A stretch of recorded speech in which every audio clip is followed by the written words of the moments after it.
Shalom à vous, j'espère que vous allez bien.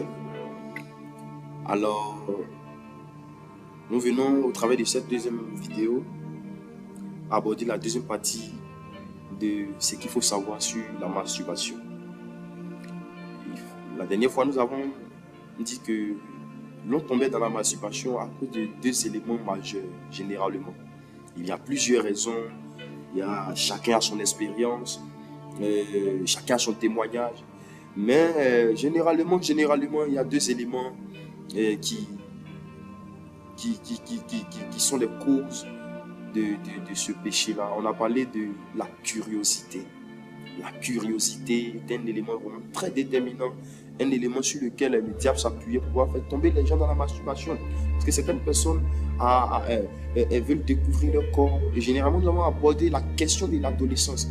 Lorsque nous arrivons à l'adolescence, généralement, on commence à découvrir son corps, on a envie d'expérimenter, on a eu entendre des choses venant de certains amis, on a envie d'expérimenter, de voir ce que ça fait. La curiosité va nous pousser à ce péché. Nous avons aussi parlé de l'environnement qui nous influençait.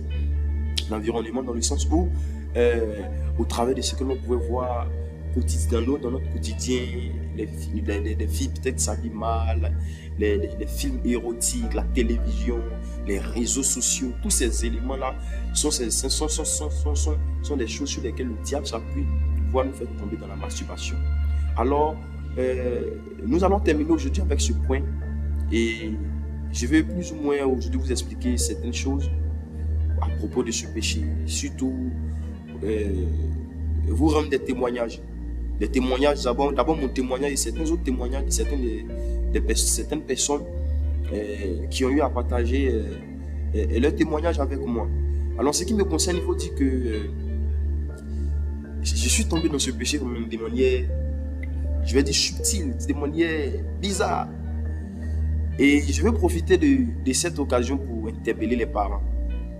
Pour dire aux parents que vraiment de faire très attention avec ceux avec qui ils laissent leurs enfants. Parce que ça a été le problème que moi j'ai connu. Parce que en 2011-2012, j'étais allé en vacances à la cour familiale. C'est de là-bas que je suis tombé dans le péché. Qu'est-ce qui s'est passé? J'étais à la maison et j'ai partagé la chambre avec un jeune homme, un grand frère. Alors, il faut dire que ma maman, chez nous à la maison, on accueillait beaucoup de personnes qui venaient fréquenter. Donc, j'ai partagé la chambre avec un grand frère. Donc la nuit, on est allé se coucher, je vois, et le gars, il a commencé à se toucher d'une certaine manière. Bon, j'étais encore tout jeune, ça a attiré mon attention. Il dit, mais bon, voilà,